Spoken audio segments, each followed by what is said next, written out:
económicos, sociales, políticos a nivel global, a nivel nacional, local. Y sin duda eso nos desafía a replantearnos algunas bases, algunas estructuras en cuanto al mensaje del Evangelio, en cuanto al mensaje, a la forma de ser y hacer iglesia, la forma de ser y hacer misiones y la forma de ser cristianos ante la sociedad y ante el mundo. Y quisiera que pudiéramos hablar sobre este tema, testigos en tiempos de crisis. Hay 2 capítulos, o en realidad es el final de un capítulo y el principio del otro, en el libro de Hechos. El final del capítulo 7 y el principio del capítulo 8 marca un hito en la historia del cristianismo primitivo. Hay un cambio muy grande que se da en la estructura, es un cambio como una bisagra en la narrativa del libro de Hechos. Lucas viene escribiendo sobre cómo vivían los cristianos, cómo hacían, cómo se relacionaban con otros, pero pasa algo al final del capítulo 7 y cuando empieza el capítulo 8 la iglesia ya no es la misma. Algo cambió. Un tiempo de crisis, un tiempo de cambio, obligó a que los cristianos tuvieran que salir de su lugar, de su zona de comodidad, e iniciaron, por así decirlo, lo que hoy nosotros conocemos como, o llamamos misiones, que es el llevar el mensaje de Jesucristo a otros contextos, a otros lugares. Así que vamos a leer el final del capítulo 7, vamos a leer desde el versículo 48.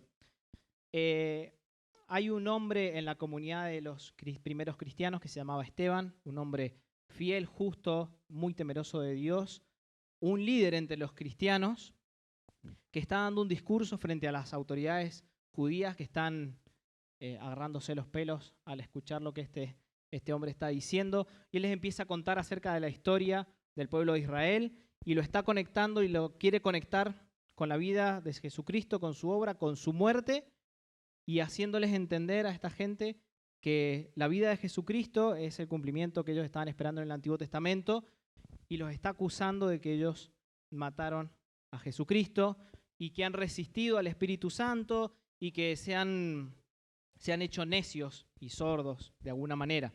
Entonces, el discurso es muy largo.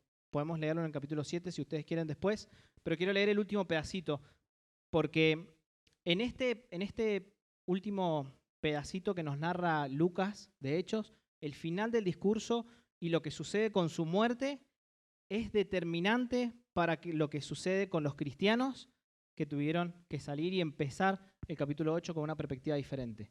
Y creo que en estos tiempos de cambio necesitamos volver a mirar esas bases con esperanza para poder readaptarnos y reinventarnos ante la sociedad cambiante que estamos viviendo.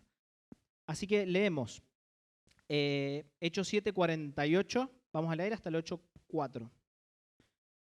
Está hablando Esteban y contando la historia de su pueblo, y entonces está diciendo que entre todo lo que pasó se levantó un rey que era el rey David y que quería construir un templo para Dios, y dice estas palabras: sin embargo, el Altísimo no habita en casas construidas por humanos, como dice el profeta, el cielo es mi trono y la tierra el estrado de mis pies. ¿Qué clase de casa me construirán?, dice el Señor. ¿Qué lugar de descanso? ¿No es mi mano la que ha hecho todas estas cosas? Tercos, duros de corazón, torpes de oídos, ustedes son iguales que sus antepasados. Siempre resisten al Espíritu Santo. ¿A cuál de los profetas no persiguieron sus antepasados?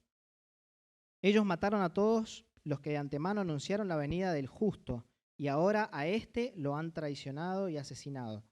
Ustedes, que recibieron la ley promulgada por medio de los ángeles y no la han obedecido. Al oír esto, rechinando los dientes, montaron en cólera. Pero Esteban, lleno del Espíritu Santo, fijó la mirada en el cielo y vio la gloria de Dios y a Jesús de pie a la derecha de Dios. Veo el cielo abierto, exclamó, y al Hijo del Hombre de pie a la derecha de Dios. Entonces ellos, gritando a voz en cuello, se taparon los oídos y todos a una se abalanzaron sobre él, lo sacaron en pellones fuera de la ciudad y comenzaron a apedrearlo. Los acusadores le encargaban sus mantos a un joven llamado Saulo. Mientras lo apedreaban, Esteban oraba. Señor, decía, recibe mi espíritu. Luego cayó de rodillas y gritó, Señor, no le tomes en cuenta este pecado. Cuando hubo dicho esto, murió. Y Saulo estaba allí aprobando la muerte de Esteban. Aquel día se desató una gran persecución, dice el capítulo 8, empezamos la nueva etapa. Aquel día se desató una gran persecución contra la iglesia en Jerusalén, y todos excepto los apóstoles se dispersaron por las regiones de Judea y Samaria. Unos hombres piadosos sepultaron a Esteban e hicieron gran duelo por él. Saulo, por su parte, causaba estragos en la iglesia, entrando de casa en casa, arrasaba a hombres y mujeres y los metía en la cárcel. Los que se habían dispersado predicaban la palabra por donde quiera que iban. Así termina y inicia una nueva era, una nueva etapa en la historia del cristianismo primitivo. Y quisiera hablarte de esas, por lo menos 3 pilares que veo en este pedacito que marcan, digamos, que fortalecen a la iglesia primitiva para poder salir como hicieron y predicar el evangelio donde quiera que iban, que son 3 características que veo en Esteban, o 3 conceptos que Esteban había entendido muy bien y que quedan reflejados en este texto. Lo primero, el primer concepto dice, cuando los está acusando, dice que Dios, cuando está hablando del templo y que le querían construir un templo, dice el cielo, que para Dios el cielo, Dios dice, el cielo es mi trono y la tierra es como si fuera la alfombra. ¿Qué me van a construir una casa? ¿Qué van a hacer algo para mí, para que yo habite? Realmente no se dan cuenta que yo soy, como dice ahí, Dios de todos y Dios de todo. Y este concepto era bastante radical para los judíos, porque ellos habían centrado el culto a Dios en el templo. Es como que Dios se limitaba al templo, a eso. A la lectura de las escrituras en la sinagoga y al templo y a los ritos. Y Esteban tiene una perspectiva diferente y los acusa y le está diciendo, Dios no es un Dios que se puede acorralar en un lugar, Dios no es un Dios que se puede moldear, no es un Dios que se puede manejar, Dios es Dios de todos y Dios de todo. Dios no puede quedarse solamente entre los judíos, Dios ha venido para ser Rey y Señor de todos lados. Y hoy nosotros que tenemos un entendimiento un poco más amplio, o una perspectiva más amplia de la Escritura, podemos entender esto muchísimo mejor. Dios no puede quedarse acá en nuestra comunidad, acá en nuestra iglesia, en nuestro salón. Dios no se puede contener en un programa, Dios no se puede contener en nuestras actividades. Necesitamos entender que Dios tiene que estar en todos lados porque es Dios de todos y Dios de todo lo creado. Dios tiene que ser reconocido y adorado en todos lados. Y este es el primer pilar y la primera característica que tenía, que entendía Esteban y entendieron los primeros cristianos efectivamente. La segunda característica tiene que ver con lo que dice que Esteban estaba lleno del Espíritu Santo. Y realmente hay un contraste muy grande también, porque esta gente que lo estaba acusando, cuando dice que Esteban estaba lleno del Espíritu Santo, dice que ve la gloria de Dios y esta gente se tapa los oídos. Es como el contraste.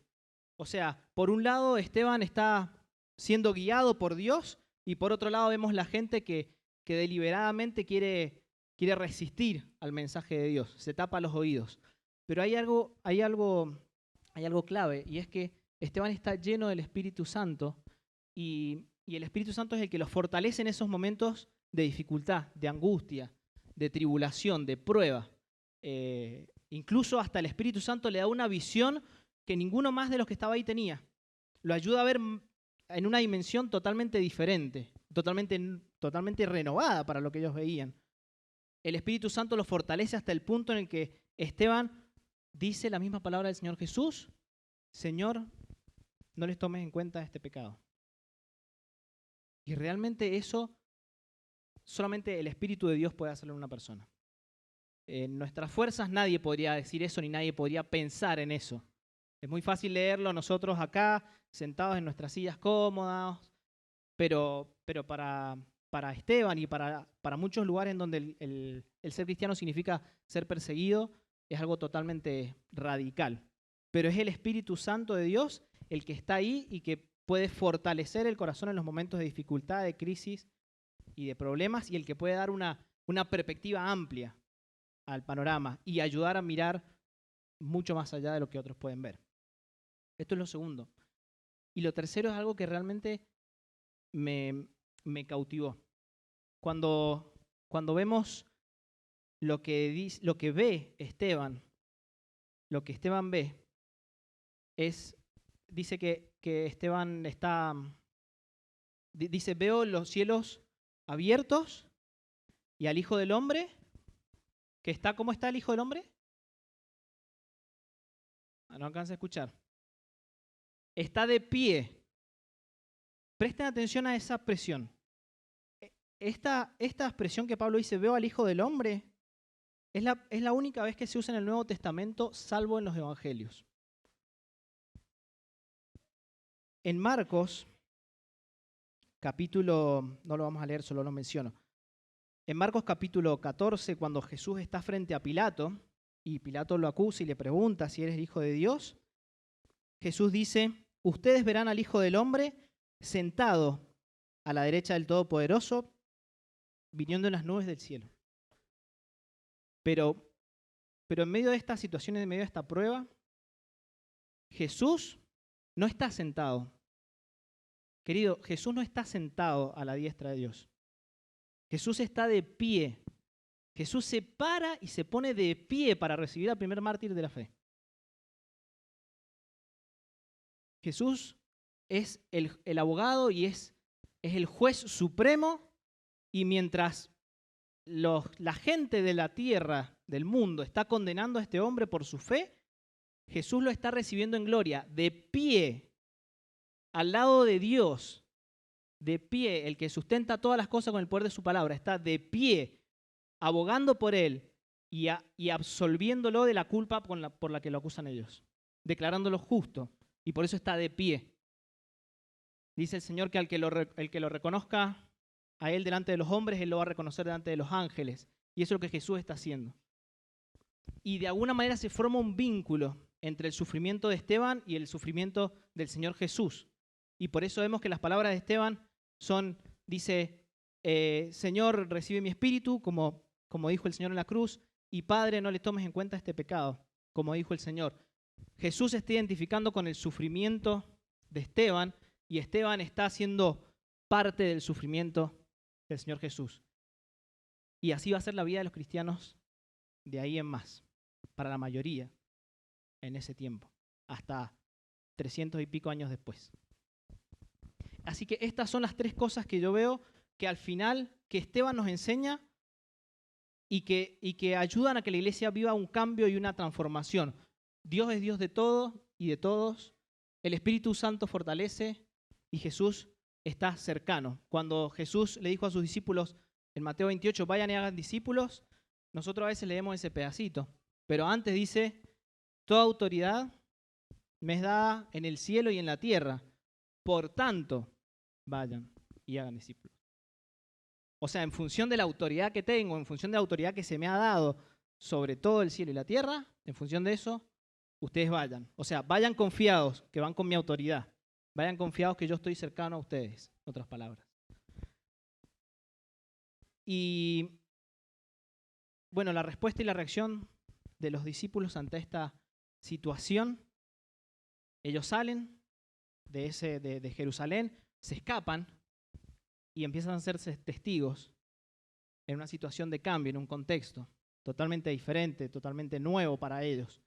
Ellos no se van con la idea de plantar iglesia ellos están dejando esa comunidad a la cual se han aferrado, ni siquiera ellos tenían la Biblia para llevarse, tal vez algunos se habrían llevado algún pedacito del Antiguo Testamento, pero estos tres pilares, que era lo que entendían y lo que habían visto en la vida de Esteban, es lo que los fortalece y los anima a ir anunciando el mensaje de Jesucristo a donde quiera que iban.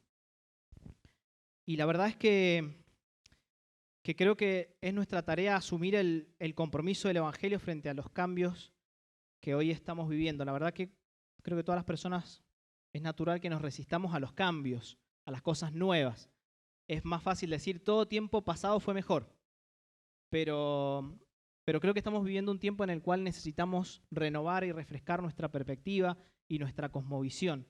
Y estos cristianos que salieron y tuvieron que ser testigos en situaciones adversas, de crisis, de cambio, hicieron un cambio en su cosmovisión y fue lo que motivó e inspiró a millones de personas, influenció a un montón de gente, hasta el punto de que 300 y pico años después, el cristianismo se convirtió en la religión oficial del imperio romano. No estamos diciendo que haya sido bueno o haya sido malo, no vamos a hacer un análisis de eso. Me refiero a la influencia que alcanzó a tener por gente que estaba convencida absolutamente, en medio de la persecución, lograron perseverar y crecer y desarrollarse y reinventarse. Y a veces sentimos que los cambios no son para nosotros, a veces nos sentimos incómodos. Pero quisiera hablarte de algunos ejemplos a lo largo de la historia. A veces no nos damos cuenta y no tomamos dimensión de lo que Dios ha hecho a lo largo de la historia de la humanidad. Ejemplos que nos tocan un poco más de cerca. Y quisiera contarte algunos. No sé si los chicos pueden pasar la otra diapositiva. Bueno, hablamos un poquito de la cosmovisión. La idea de la cosmovisión lo que significa es, la cosmovisión es mi forma de ver las cosas, de entender cómo son las cosas por la forma en la que yo las veo. Estos cristianos tuvieron que cambiar su cosmovisión y quizás nosotros tengamos que hacer algunos ajustes también. Ahora sí. ¿Sabés que uno de los promotores principales el pensamiento principal promotor de la abolición de la esclavitud fue el pensamiento cristiano, de que todos somos hechos a imagen y semejanza de Dios? De hecho, los derechos humanos, hay un filósofo que dice que los derechos humanos están basados en el pensamiento judeo-cristiano, principalmente en el concepto de la imago Dei, la imagen de Dios. En Génesis 1:1, en el capítulo 1 dice que Dios hizo al hombre a su imagen y semejanza. Entonces, el cristianismo influenció muchísimo en la abolición de la esclavitud, por ejemplo. Algo que nosotros tenemos como más o menos más cercano que hace 2000 años atrás. Ahora, hay un personaje que fue clave en esto, y no sé si ustedes lo conocen, lo ven ahí.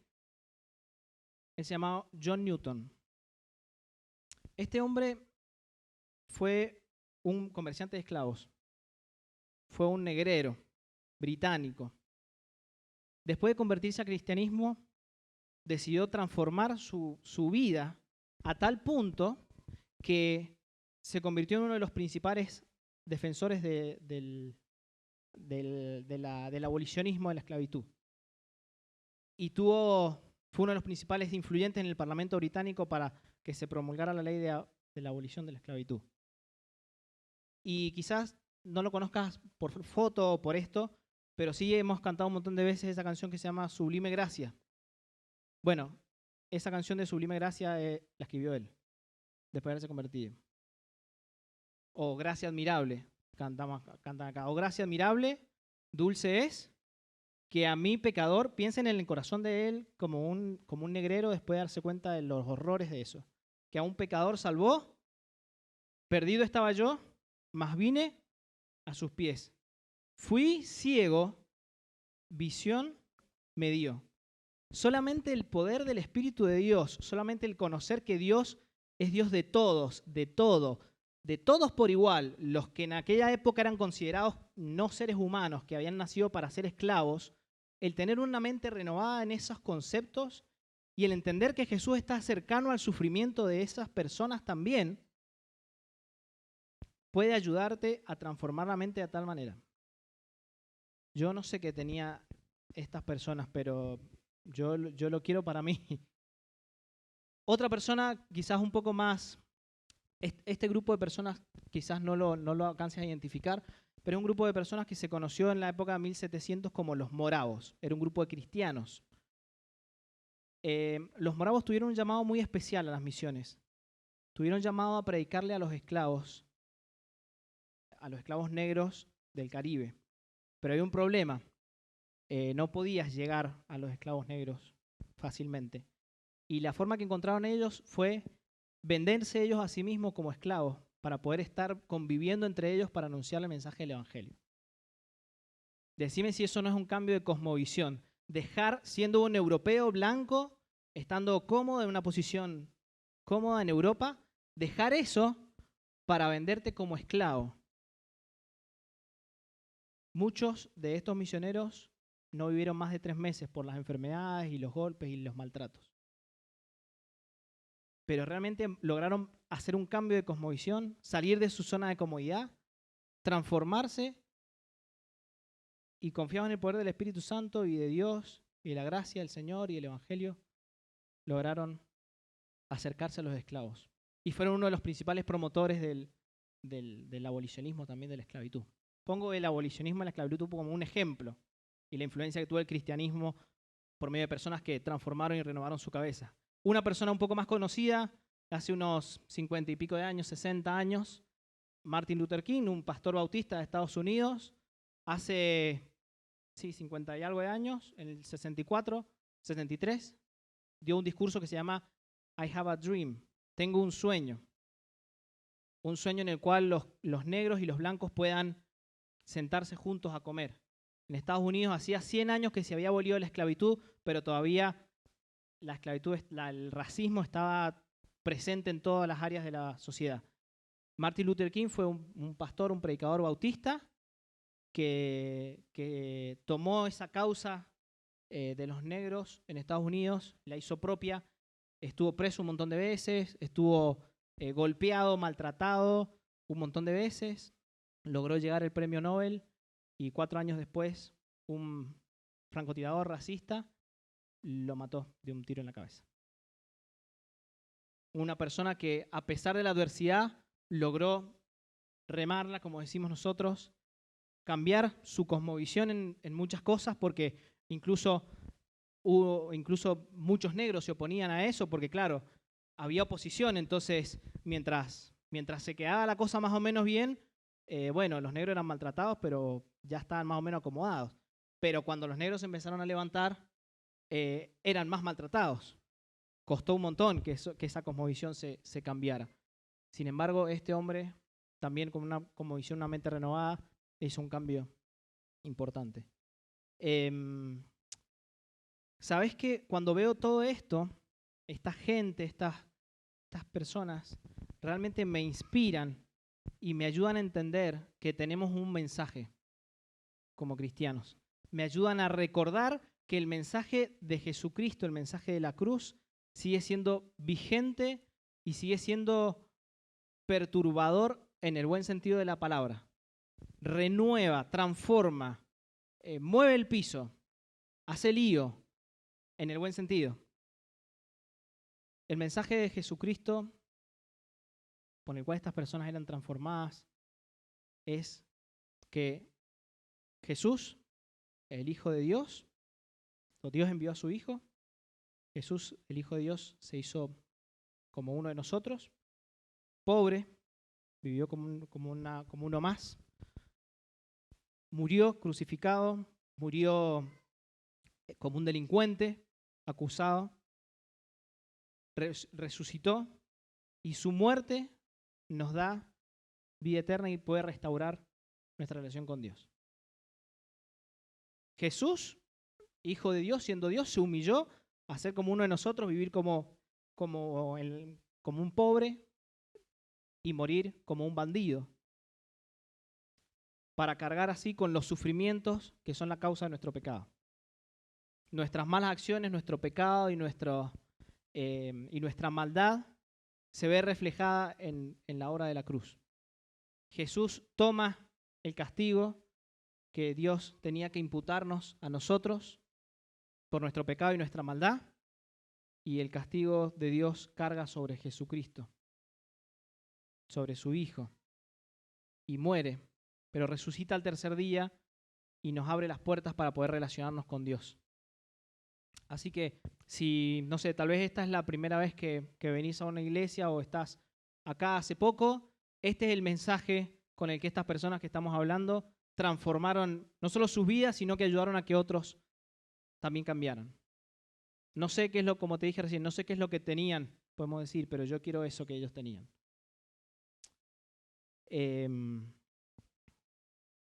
Es muy común que hoy se escuche ideas como que el cristianismo no es progresista, es retrógrado, que el cristianismo está pasado de moda.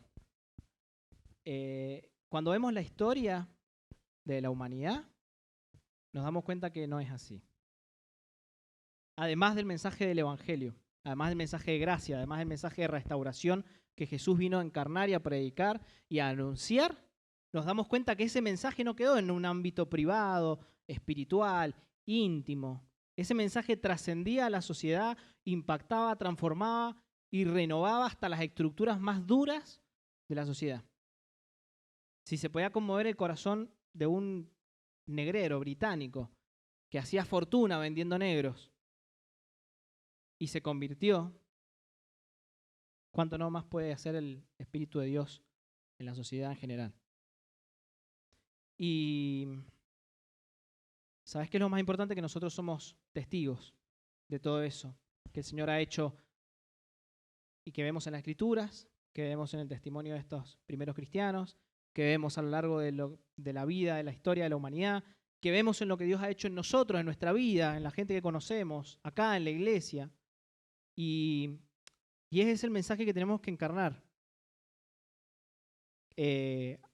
Por lo general, las coyunturas socioeconómicas, políticas, sociales que se han dado a lo largo de la historia han ayudado a que el mensaje del cristianismo avance. Han sido un catalizador, un acelerador del mensaje del Evangelio. Aun cuando han sido cuestiones que parece que han querido ir en contra. Eso es porque no se hace por medio de la fuerza que yo tengo o lo bueno que yo puedo llegar a hacer, sino por el poder de Dios y por el compromiso que yo puedo asumir a ese pensamiento, a esa idea, a eso que Dios pone en nuestros corazones, a ese llamado de parte de Jesús. Creo que hoy la iglesia cristiana evangélica acá y en todo el mundo, creo que necesitamos un cambio de cosmovisión en muchas cosas. Quiero mostrarte un último ejemplo. Es un videíto que le voy a pedir a los chicos que pongan. Hace más o menos 70 años se instauró el régimen comunista en China de mano de Mao Zedong. Fue un líder comunista que se caracterizó por instaurar un periodo que se llamó como la Revolución Cultural China. China está teniendo mucha influencia occidental por cuestiones de comercio y un montón de cosas, y lo que este emperador quiso hacer fue sacar toda la influencia occidental y instaurar el comunismo. Bueno, el comunismo se instauró, pero sacar toda la influencia occidental y que el único culto religioso fuera el culto al Partido Comunista. Y este videito nos habló un poquito de eso y cómo los cristianos se reinventaron en esa situación. El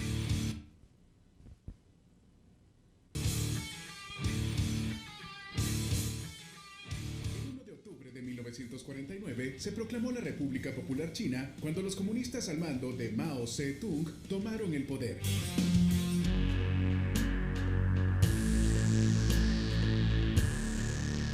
Sin embargo, en 1966 llegó la Revolución Cultural, cuyo objetivo era limpiar a la sociedad china de las influencias capitalistas y del pensamiento burgués. En la práctica, la Revolución Cultural se tradujo en purgas políticas, exilios, ejecuciones y trabajo forzado para millones de personas, que fueron enviadas a granjas especiales para su reeducación. ¿Quiénes son tus enemigos? ¿Quiénes son tus amigos? Esta es la pregunta más importante para la revolución. La revolución cultural le permitió al líder comunista Mao Zedong librarse de sus enemigos y establecer un culto a su personalidad que hasta el día de hoy persiste. Durante la revolución cultural, el cristianismo fue rotundamente prohibido al considerarse una influencia occidental. Como parte de la persecución sistemática, Mao quiso desaparecer a los misioneros extranjeros y desaparecer a los ministros nacionales. Durante estos años, los misioneros y predicadores extranjeros fueron encarcelados, fueron exiliados o asesinados por el régimen. También se expropiaron todas las propiedades que las iglesias poseían en ese momento. Se ejecutaron o se encarcelaron a los líderes secundarios de la iglesia. Y se prohibieron las reuniones públicas de cualquier manifestación cristiana, amenazándoles con la muerte. Uno de los objetivos explícitos de la Revolución Cultural era desaparecer al cristianismo de China.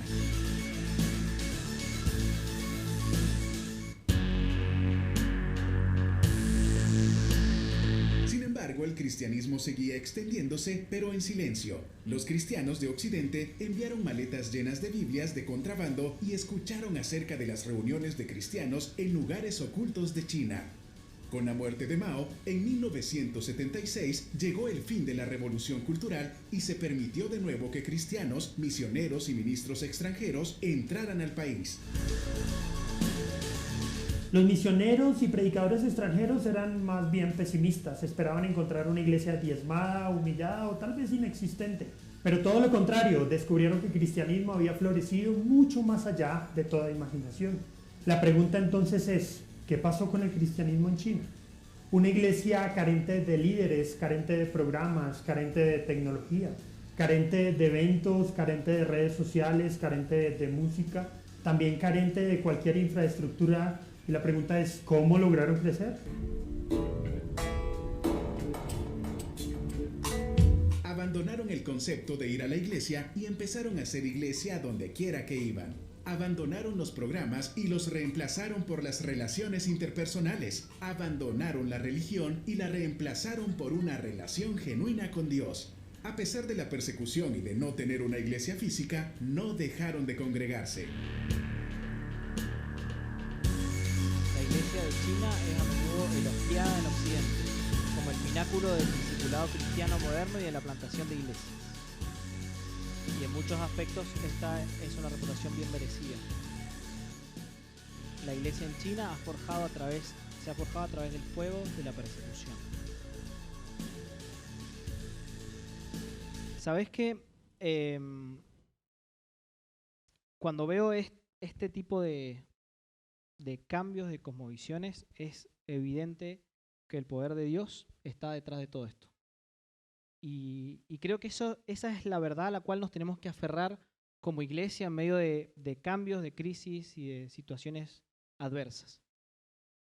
Como iglesia y como individuos, como personas, en medio de nuestras situaciones, en medio de nuestros problemas, saber que el Espíritu de Dios nos fortalece y que Jesucristo se identifica con nuestro sufrimiento y está cercano.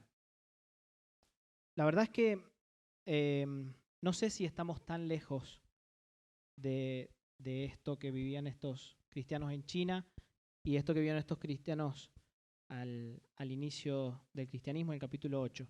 Quizás no de esta manera, pero hay una persecución ideológica de la cual a veces no nos damos mucho cuenta. Quiero leerte dos frases o dos ideas que se dijeron hace poquito. El 2 de febrero, el ministro del Interior de Francia dijo: los evangélicos son un problema muy importante. Obviamente no de la misma naturaleza que el islamismo, que hace atentados terroristas y muertes. No podemos discutir con personas que se niegan a escribir en papel que la ley de la República es superior a la ley de Dios. Eso dijo el ministro del Interior de Francia. Francia en los últimos tiempos siempre ha estado a la vanguardia de los movimientos de la República y los movimientos de filosofía en Occidente. Y esto es lo que dijo el Ministerio del Interior hace unos días. Otra persona mucho más polémica del ámbito político local, que tiene mucha influencia acá en Argentina. 29 de enero, Eve de Bonafini dijo: el pueblo de Brasil es muy difícil. No sé si porque existe mucho analfabetismo, porque no es obligación votar, o porque hay mucho evangelismo. Los evangélicos te pudren la cabeza, como los macristas. Son muy peligrosos los evangélicos.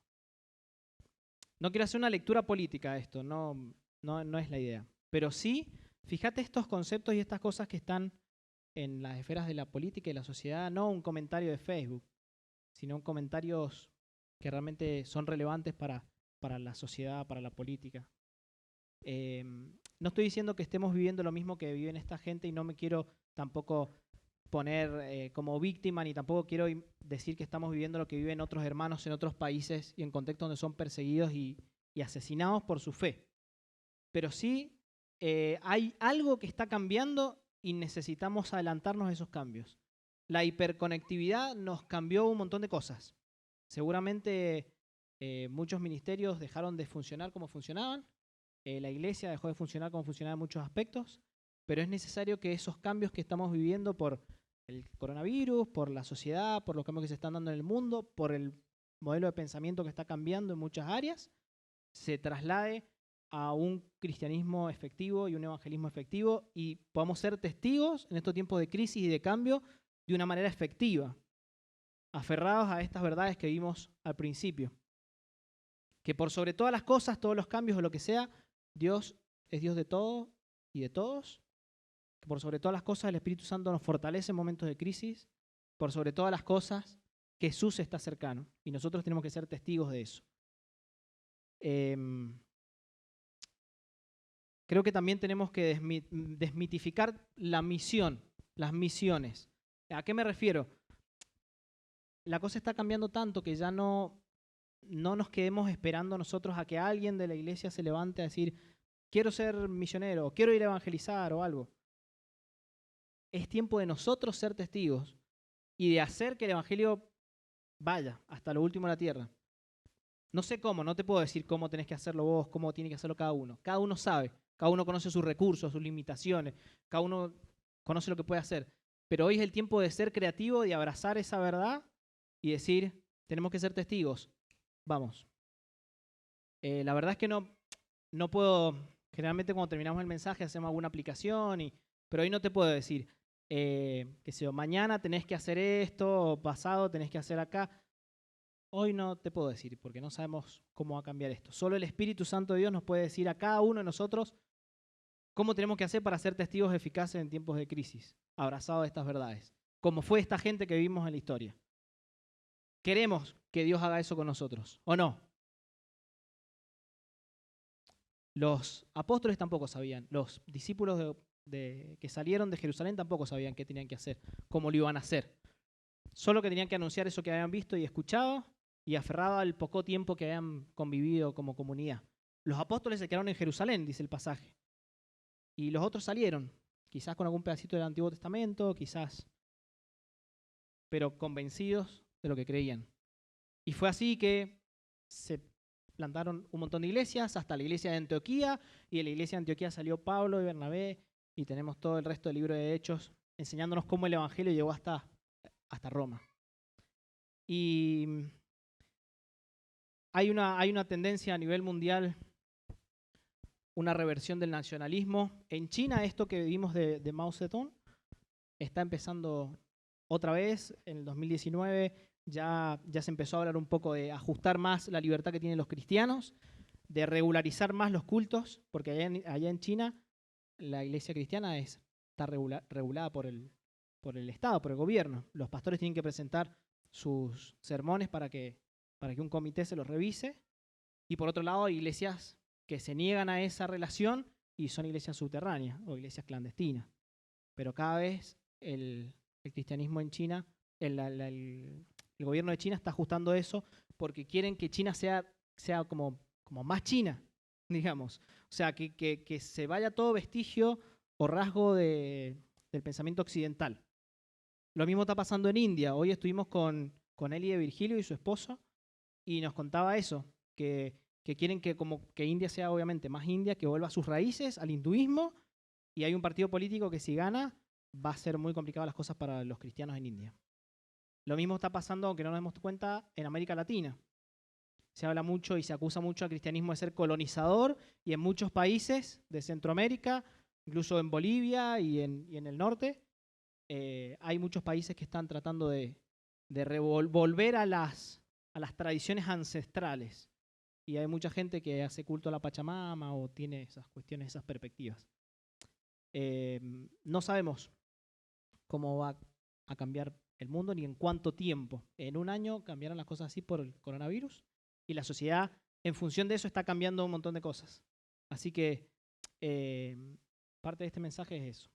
O sea, este mensaje es eso. No puedo decirte qué tenemos que hacer, ni qué tenés que hacer, ni qué voy a hacer yo.